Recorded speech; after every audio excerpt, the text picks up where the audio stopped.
Hello, and welcome to today's lesson about William Shakespeare and Renaissance literature.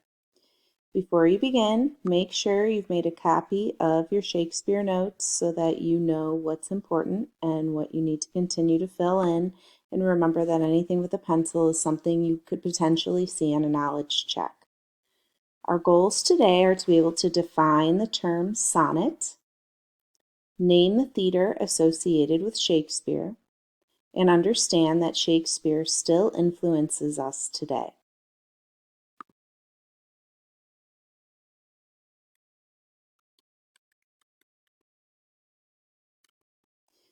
Okay, so who is William Shakespeare?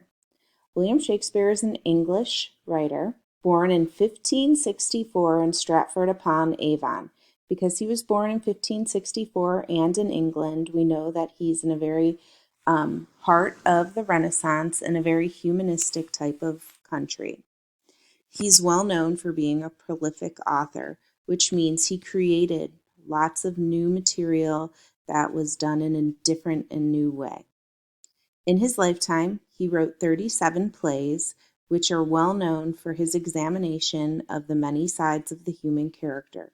So, whereas in medieval literature, characters may have been somewhat flat, he created round characters who had lots of different parts to them. On top of the plays, he also wrote poems. He's very famous for the poetry he wrote called sonnets. And sonnets are a specific type of poem that are 14 lines long with a fixed rhyming pattern. Here's a list of all of the plays written by Shakespeare. Some of them you might even be somewhat familiar with, like, for example, Julius Caesar. We know about Julius Caesar, so we can tell that he wrote some histories. Also, King John. We know about King John from the Magna Carta. Other plays he wrote were not just about history. He also wrote different types of plays. In fact, he wrote 3 types of plays. He wrote comedies, tragedies, and histories. Now, histories are the easiest to understand because they're stories based on the past. Comedy and tragedy have a little bit of a different meaning than what you may think. A comedy doesn't necessarily mean that it's a funny play, but that it has a happy ending. Tragedies are plays that have a sad ending. So if you know you're going to see a tragedy, you know you might be crying by the end of the play.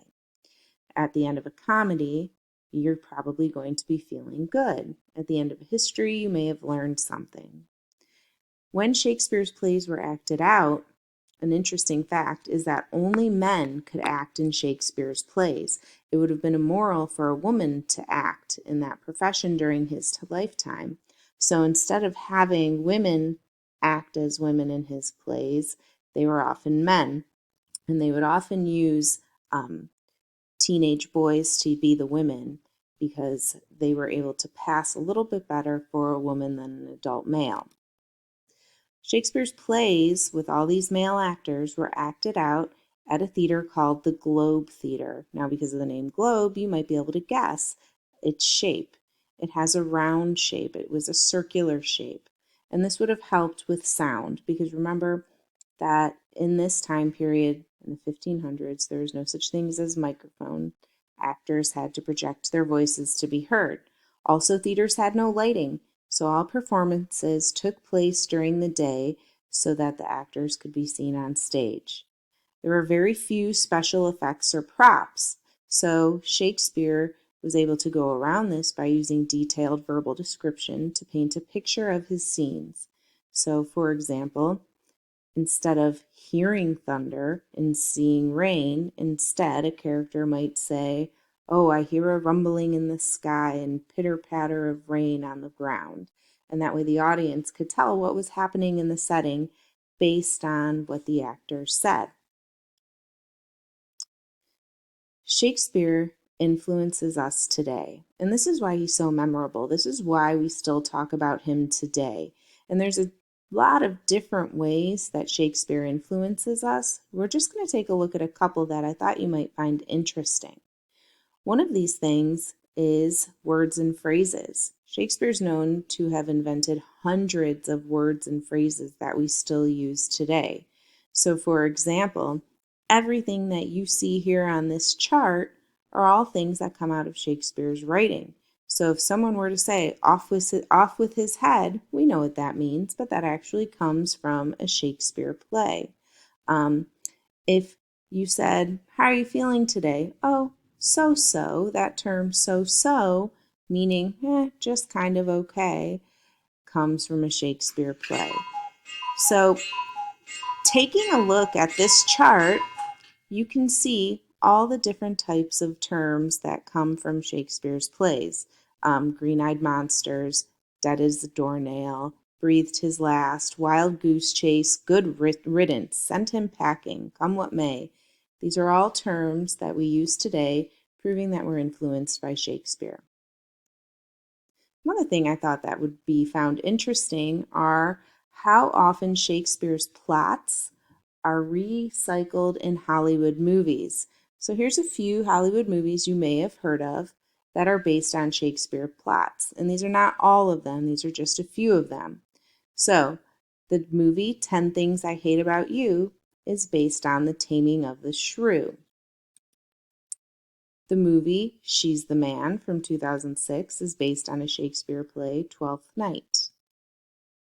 The movie The Lion King, which I'm sure we've all heard of and seen, is based on the Shakespeare play Hamlet, which is about a power struggle. The movie Warm Bodies, about forbidden love, is based on Romeo and Juliet.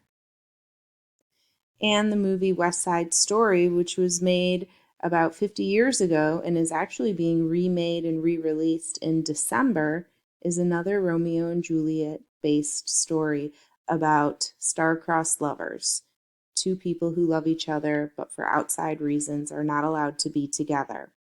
When you get to high school, you're going to be reading many of these plays, and it'll be interesting to see how you can relate them to stories you see in movies and TV today. And then the third way we're going to talk about how Shakespeare influences us today is that he's just regarded as one of the greatest writers in history.